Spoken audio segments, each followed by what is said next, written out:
Macam mana nak cari ejen hartanah yang bagus untuk kita berurusan?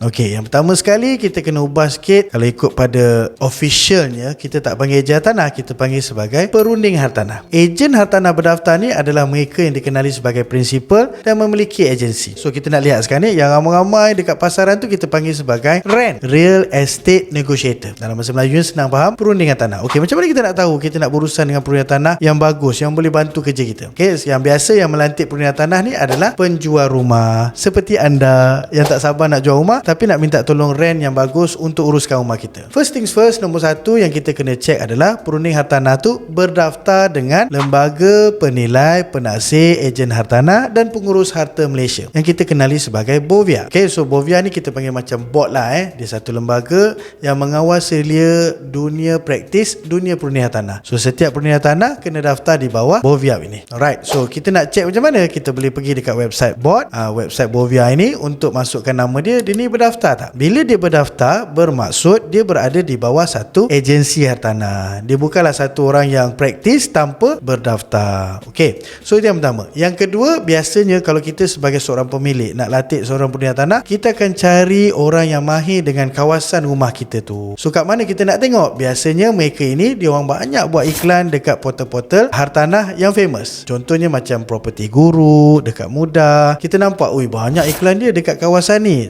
Sedikit sebanyak ia menunjukkan yang dia mahir kawasan tersebut. Iyalah kan, kalau contoh nama saya Erman Taib kan, kalau tengok Dekat Mudah tu dekat kawasan Ceras sebagai contoh, tengok-tengok sikit-sikit iklan saya, sikit-sikit iklan saya. Kerana apa? Kerana saya memang kita kenali sebagai farming kawasan tu. Memang situ dia banyak pembeli, kat situ dia banyak kenal penjual, dan dekat situ dia banyak buat iklan rumah-rumah untuk dijual di kawasan tersebut. Itu yang kedua, iaitu kita cari orang yang mahir dengan kawasan tersebut.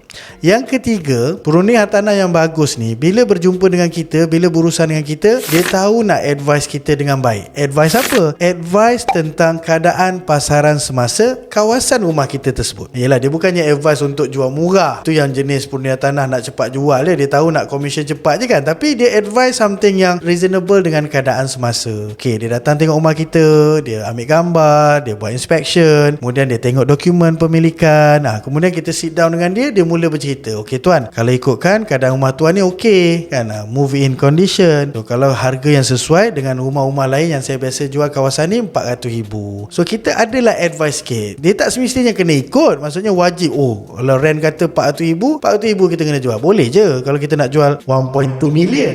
Tapi persoalannya ada buyer ke tak? So dekat situ kita perlukan khidmat nasihat, pandangan daripada orang yang biasa jual dekat kawasan tersebut. Ini adalah rent yang bagus. Dia advice dengan cara dia memberikan pandangan tentang bagaimana suasana pasaran dekat kawasan tersebut. Dia tak adalah jual terlalu mahal dan juga sebaliknya tidaklah jual terlalu murah. Okey, yang penting kita dapat buyer. Yang keempat, yang terakhir, iaitu bagaimana kita nak tahu rent tu yang bagus? Dia sentiasa update kita. Kan, bila dia buat iklan, dia update kita. Assalamualaikum tuan. Okey, 2 minggu dah saya buat iklan rumah ni, ada 3 orang call. Somehow dia tak berminat untuk view, tapi adalah orang berminat dengan kita punya offer price tersebut. Kan, contoh kita buat 400,000, adalah orang call tanya macam-macam, dia minta gambar dan sebagainya, bagi dia uruskan. Kalau sampai peringkat orang tu nak viewing, maksudnya ada tanda-tanda yang positif. Okey, so itu antara tips-tips bagaimana anda, wahai penjual rumah sekalian, ingin melantik seorang perunding hartanah yang bagus dalam menguruskan jualan rumah anda. Okey.